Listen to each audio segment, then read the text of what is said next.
Ya halo, selamat datang kembali di Babol. Setelah gue lama nggak bikin video, kali ini gue mau bikin video lagi ngebahas match tadi malam, yaitu dari UCL. Sebelum di match tadi malam kemarin Barcelona masih dalam UCL, Barcelona kalah dari PSG sehingga mereka tidak berhasil mencapai semifinal. Dortmund berhasil menang, comeback melawan Atletico Madrid. Nah, tim yang pertama masuk semifinal yaitu adalah PSG dan juga Dortmund. Mereka akan ketemu di semifinal nanti.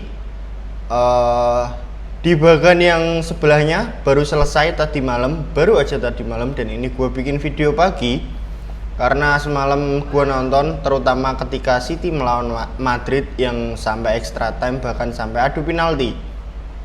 Di match yang satunya lagi Arsenal kalah melawan Munchen yang lagi babuk. Arsenal juga dari 3 match terakhir, baik itu di IPL maupun di Champions League, ya mereka bermain tidak terlalu bagus dan mereka stuck di situ-situ aja.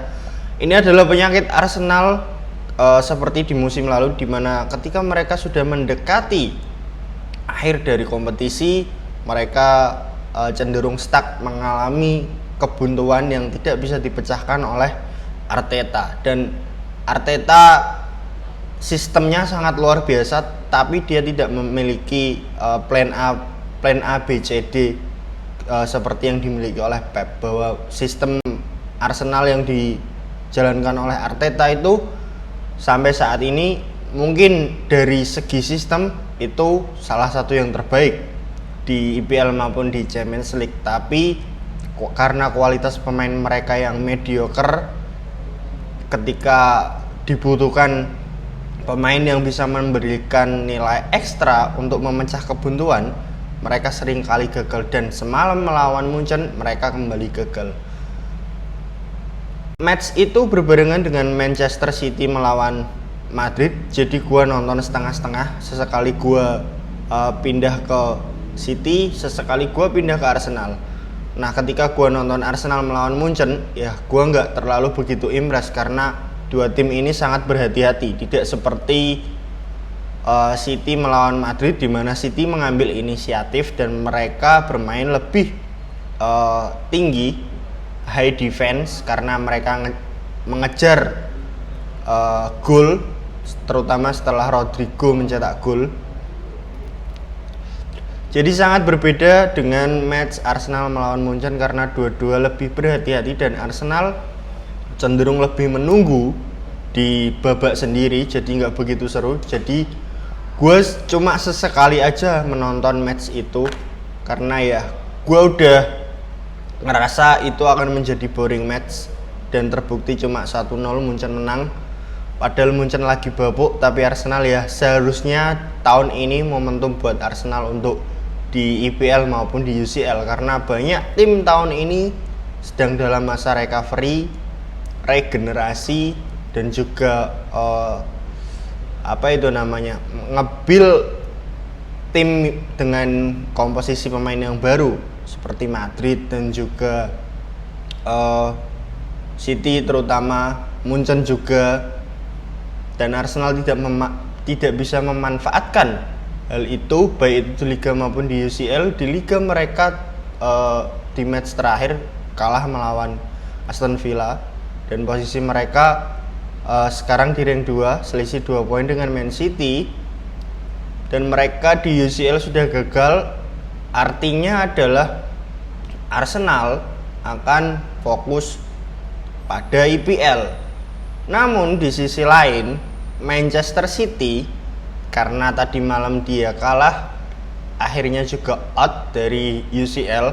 Artinya Pep dan juga para pemain Man City itu mereka akan all in sepenuhnya di Liga, di Premier League, karena satu-satunya gelar bergengsi yang bisa mereka raih tahun ini adalah hanya IPL. Mereka sebenarnya haus akan gelar UCL, namun di tahun ini mereka kembali gagal setelah tahun kemarin mereka meraih trofi UCL pertama, yang artinya adalah kemungkinan besar Man City tidak akan melepas gelar perburuan gelar IPL di musim ini. Mereka sementara posisi rank 1 selisih 2 poin dengan Liverpool maupun Arsenal. Jadi sisa match 6 atau 7 match nanti gua rasa itu nggak akan dilepas oleh Man City, dan itu sangat berat karena kemarin Arsenal dan juga Liverpool juga kepleset, dua-dua kalah, yang artinya lawan sisa pertandingan terakhir justru Man City lawannya yang lebih gampang lah kasarnya. Sementara Arsenal dan juga Liverpool ada 1-2 match yang cukup menyulitkan, tricky lah seenggaknya. Kita masuk ke pertandingan antara Man City dan juga Real Madrid. Kenapa Man City bisa kalah? Kita lihat dari komposisi pemain dulu dari kedua tim. Madrid bermain seperti biasa, meskipun ada banyak pemain yang cedera tapi mereka bisa compete, dan meskipun nggak main bagus tapi ketika mereka bermain di kompetisi turnamen khususnya di UCL mereka membuktikan bahwa tidak selalu main bagus tapi mereka bisa cukup untuk bisa lolos ke babak selanjutnya. Di belakang kiper Lunin bermain sangat luar biasa tadi malam. Terus backnya ada Rudiger sama Nacho, kiri ada Ferland Mendy, di kanan Carvajal, di tengah ada Kroos, Valverde sama Camavinga. Sementara di depan itu ada Bellingham, terus dua di depan ada Rodrigo sama Vini. Sementara Manchester City bermain full team karena Walker udah balik sama Ederson udah balik, jadi di belakang ada Diaz, Akanji, tapi Akanji posisinya lebih didorong ke depan sejajar dengan Rodri seperti peran yang dimainkan Stones di musim kemarin.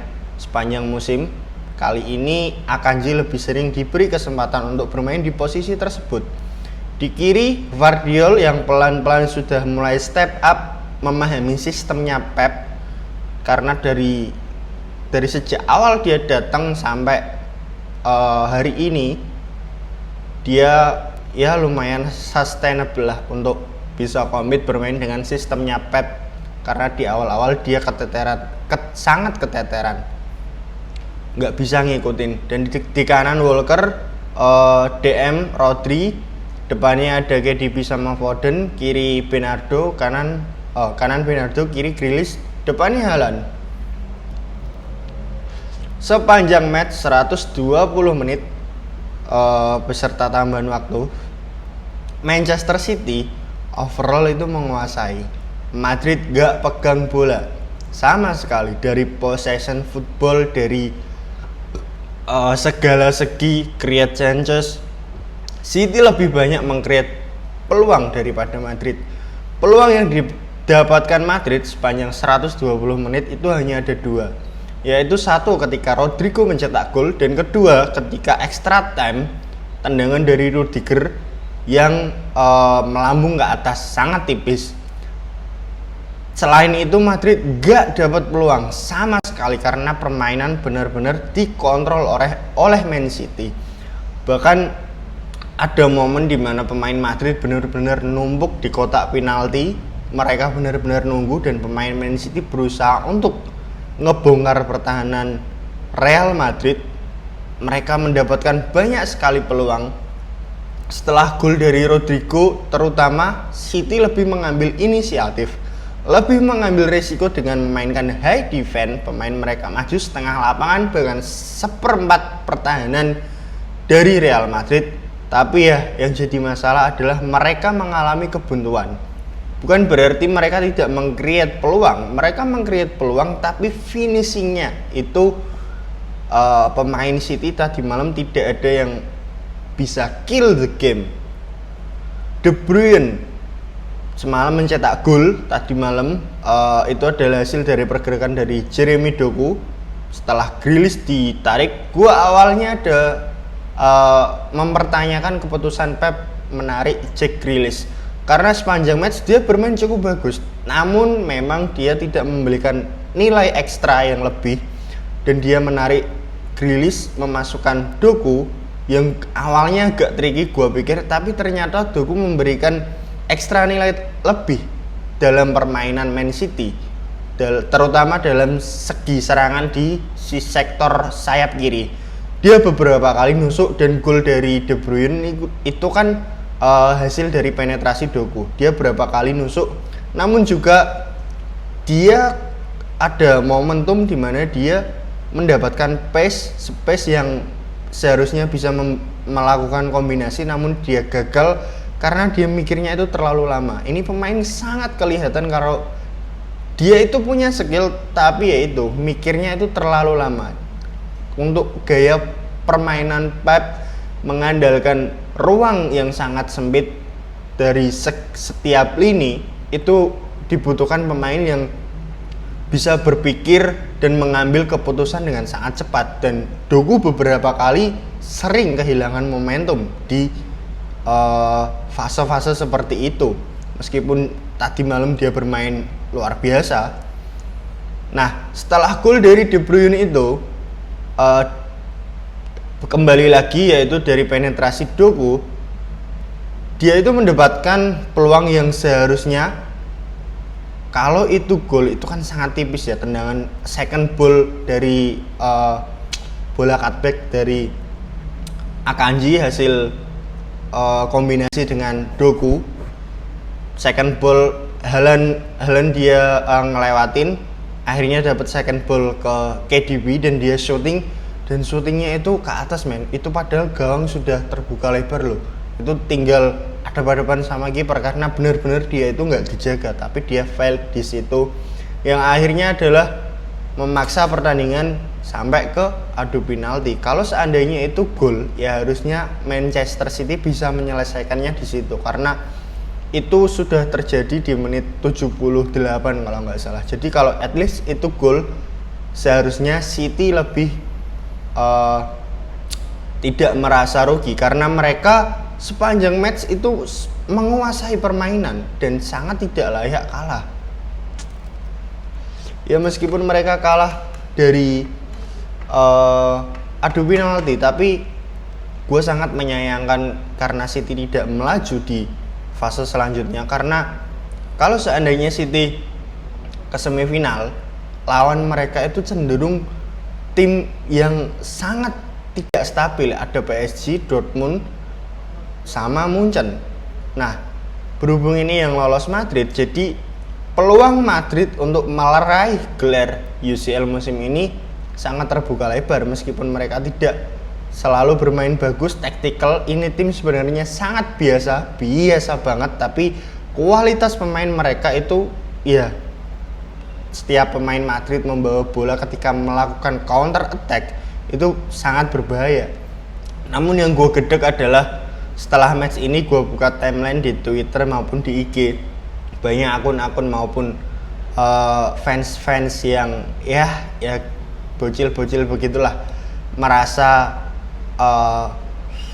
ketika Madrid menang merasa seolah-olah Madrid tim paling superior. Padahal kalau kalian melihat full sampai akhir, itu benar-benar Madrid diobok-obok men. Bahwa mereka lolos iya, tapi ya dari segi permainan sangat gak banget sebenarnya. Tapi ya gue gak heran banyak fans yang seperti itu, membanding-bandingin ya mental 14 UCL melawan 1 UCL. Ini bukan soal mental, tapi dari tactical itu sangat kelihatan kalau dari segi permainan City jauh lebih bagus daripada Madrid.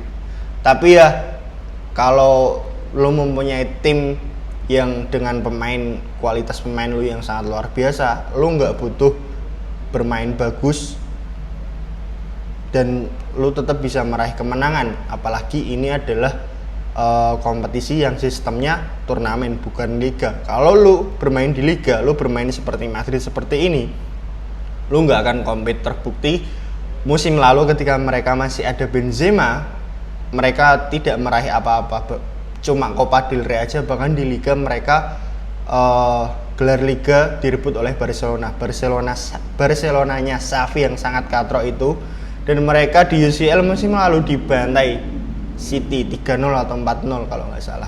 City musim ini memang turun, tapi seturun-turunnya City mereka tetap mempunyai sistem pemain yang sangat luar biasa. Namun ya sangat disayangkan mereka tidak lolos ke babak selanjutnya.